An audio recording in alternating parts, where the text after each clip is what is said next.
Abe, thanks very much. Well, tonight, Logie's Live. A man, listen, who doesn't need too much of an introduction, but I better give him one anyway. 73 caps for Ulster, 33 caps for Ireland, 18 tries, the one and only Jacob Stockdale. Jacob, it's lovely to be here in Logie's Live. Thanks for coming in. Not at all. Cheers for having me on. Now, I want to ask you one wee thing. It's great whenever you're running down the line and you're scoring tries against the likes of the All Blacks or England or anybody, but you're injured. What's it like when you're injured? Are you really out of the bubble? Once you get injured, is that you replaced? I've often heard sports people say that.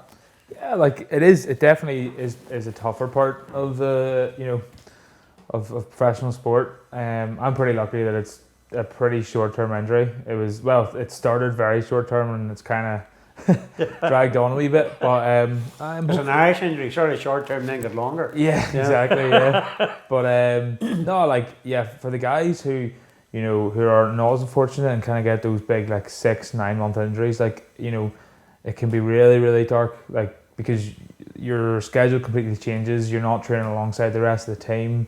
You're just in the gym. You're doing fitness sessions on your own, and it can get pretty tough. Luckily, I haven't had to experience it for too long, and I'm hoping that I won't have to experience it for too much longer. But a lot of people watching, like myself, would never know what it's like to put on an international jersey. Young lads, young lassies. What's it like? Do you still get a thrill when somebody hands you the Irish jersey? Yeah, definitely. It's a constantly changing and constantly evolving thing. When you get your first cap, it's like this dream come true kind of thing, and then when you kind of start to get 10, 15 caps, for Ulster, you start to feel a bit more comfortable and at home, and then once you're pushing the kind of 50, 60, 70 cap plus, which is kind of where I'm at now, I'm starting to feel like a bit of a senior player. I don't even know what the lads with 150, 200 caps feel like. They probably feel like they've been at it forever. But yeah, you still get the same thrill every time you put it on, but it's probably in a different sense. Can I take you back and ask you? Can you explain what was it like? Can you remember your first one?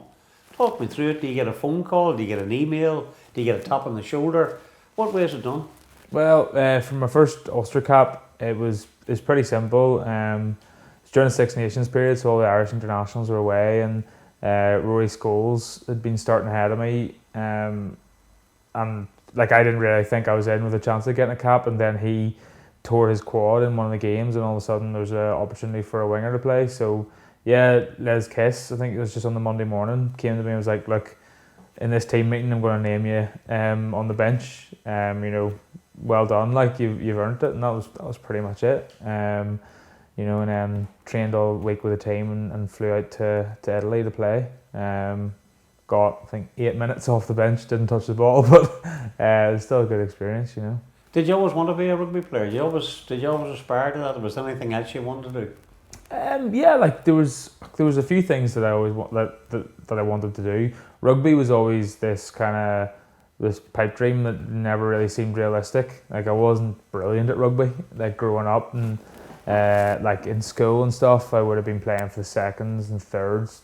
Played for the fourths a couple of times as well at Wallace, and yeah, it never really was a realistic career choice until I was probably in kind of upper sixth at Wallace. But yeah, I wanted to be a pilot actually, but I wasn't able to because I have a condition with my eyes, so that was ruled out. And then I wanted to be a lawyer, but realised that I wasn't probably smart enough to be it. So there was a few other career choices, but they were quickly wiped out. So they were. You talk about career choices. 7 tries in that Six Nations way back in 2018 was it? 2017. That was an incredible. You just arrived on the scene. What an explosive arrival, you must say. Yeah, it was and actually, funnily enough, I was thinking about that today, and thinking that I probably made it hard for myself. I was pretty fortunate. It was the perfect storm in a certain sense, that I had kind of got myself into good form, had burst onto the team, then the team themselves had come into really good form, and we were playing some of the best rugby Irish rugby's ever seen. So when you put all that together, it creates a scenario where international rugby seems pretty easy, and I think because of that, now moving forward, everybody everybody expected a lot from me, which has at times been hard to kind of keep up with, I guess. Jacob, you're very content with life. You've enjoyed yourself. Yeah, definitely. I mean, not everybody's lucky enough to play the sport that they love as a job, and that's something that you probably forget a lot of the time as well. When things aren't going your way. So no, it's been good. Like, it's been really good. You talk about it being a job. It's a job a lot of people would love to do, and in recent times, that job has transferred you from the wing to full back, which some people, you got a bit of stick for that. Do you think that was deserved or not? Or yeah, it comes with the territory. Unfortunately, like you move. To be honest, anywhere in the back three, any mistakes you make are going to be, just exploded onto the TV screen, and if you're playing second row, you can miss a tackle and somebody else will clean it up, or you can make mistakes in other positions that you probably can't make at fullback, and there's always going to be mistakes in the pitch, but for me, it's the way that I respond to those mistakes. You know what I mean? I don't mind I say I don't mind, I'll obviously be annoyed, but if I come off the pitch and I've made 5 mistakes, I'll be annoyed about it, but as long as I've kept going back for more, kept pushing myself, that's all I can ask of myself. Do you know what I mean? I'm adjusting to a new position. It's going to take a bit of time, but I'm loving it. Which do you prefer? Do you prefer a wing? Do you prefer fullback? Fullback. Oh, you prefer it? Well, you see, that's good. I remember Tommy Bowe doing an interview with him. He said the time he made his debut, he got 1 out of 10. And I think one of the papers said this was the worst player ever to put on an Irish shirt. They'll never play again. But he responded to that. He took his brickbats and went on to be a hugely successful Irish player. Yeah, funny. He actually texted me that after the France game, so he did. He did, yeah. What did he say? You're worse than me. Yeah, he texted me, said I would have 1 out of 10, but you got 0. But Jacob, you talk about you have a very strong family unit, and your faith's very important to you too as well. Mm-hmm. Do you carry that with you as a person whenever you go onto the field to play and in all your preparations too? Definitely, yeah. It's probably not a particularly popular thing to talk about these days, but yeah, it's a big part of my life and it's a big part of my family's life. I believe there is a plan for me, and God has that plan, and whatever that ends up being, I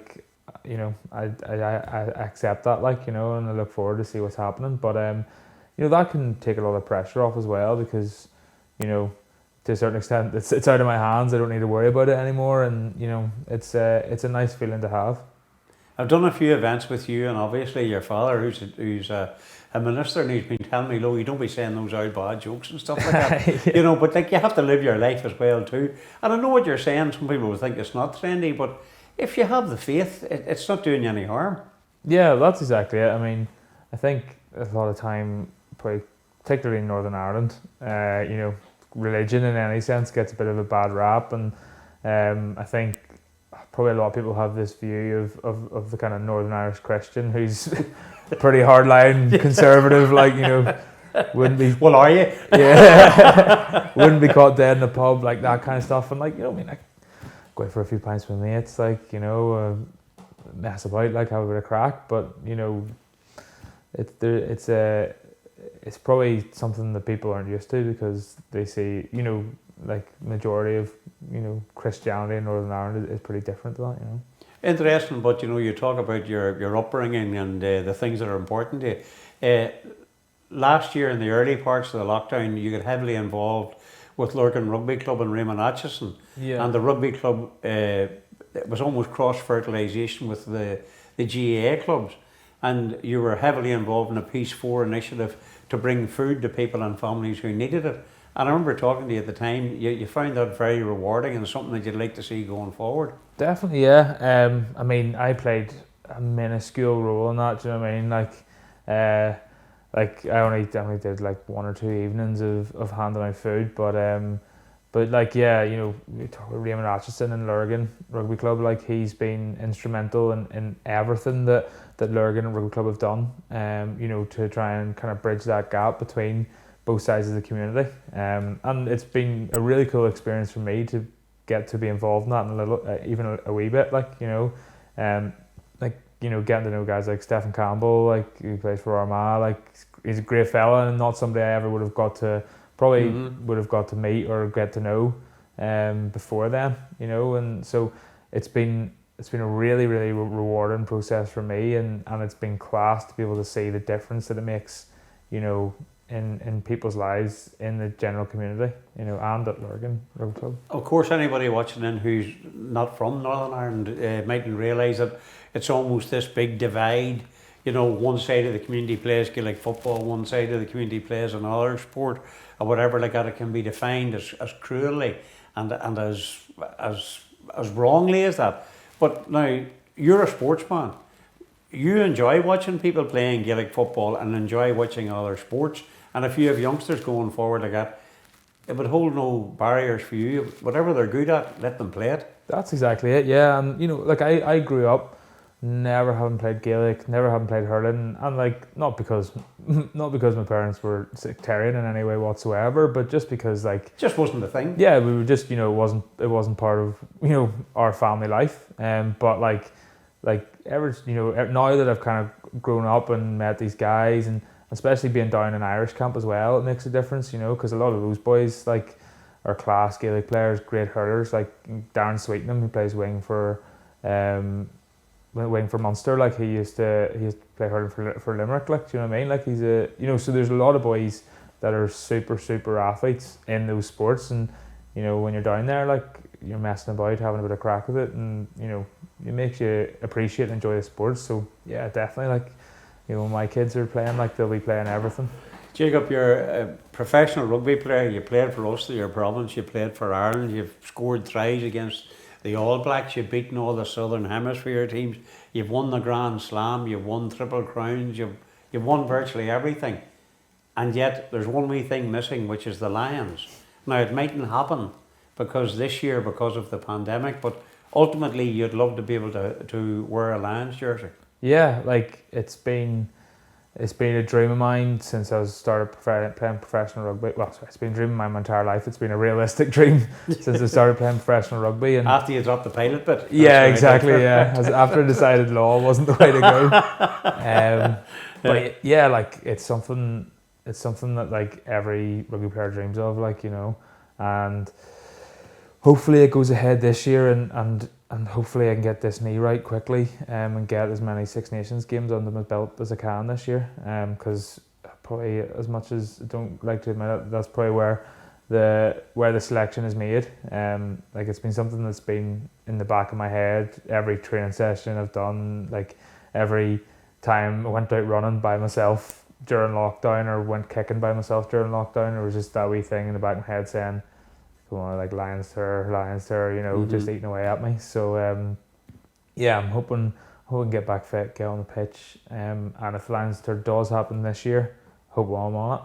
If not, it probably just gives me another year to prepare. You talk about, I want to finish off one wee thing. You talk about, we're all talking about sport and professional rugby and training and stuff like that, but what's your passion apart from rugby? And I know I'm led to believe that you're quite interested in fast cars. Is that correct? Yeah. There's a wee bird told me, a big bird actually, Raymond Atchison. He is very big, but there you are. He told me about it. There you go. I'm a massive petrol head. Always have been. What are you, joyrider? Is that what we're saying? Yeah. Just wear a mask about Lurgan night time. Don't need the mask you look like one. That's right. Go ahead. I've been a massive petrolhead my entire life. Always just loved cars, everything about them, and now that I've kind of got a bit of money, I'm able to buy a few for myself. So yeah, bought myself a 1966 Mustang. Bought on eBay actually, which probably wasn't the best idea, but yeah, I've kind of been just trying to tinker with it and restore it back to its original kind of. Would that be relaxation? Would you jump on it and go out for a bit of a drive, and that's your way of sort of breaking away from all the whole idea of professional rugby and just getting away from it all? Yeah, in fairness, to be honest, driving it's probably not the big part for me. It's just working on it, do you know what I mean? During lockdown, took a couple of days, replaced all the suspension, so replaced all the shocks, the springs, put new brakes on it and all that kind of stuff. And like it took me a couple of days, but like it was just a couple of days of just being able to completely switch off from, you know, outside life and just sit there and work on a project. Like I love that. It's something that like I've always really enjoyed, is just like, you know, if you give me something to do, like I'll sit there and figure out until I'm able to complete it. So yeah, I love it. And then I've bought myself an Audi RS4 as well. That's my daily driver now, so it is, but it's a bit of crack like. I was going to say I could sum you up with the F word, but I'm not being rude here. I mean, faith, football, and fast cars. Yeah. Would that be ever correct? That would be pretty correct, yeah. Jacob, I want to thank you very much for coming in and joining us in Logie's Life, and I appreciate you giving your time and giving us an insight what it is to be a top class professional sportsman, and I wish you all the very, very best. And I hope very much in the future that the cars are further down the line, because I'd like to see you go over the line a few more times, let's say, in the Ulster and Irish jersey. Jacob, thanks very much for joining us. Cheers, Logie. Not a bother.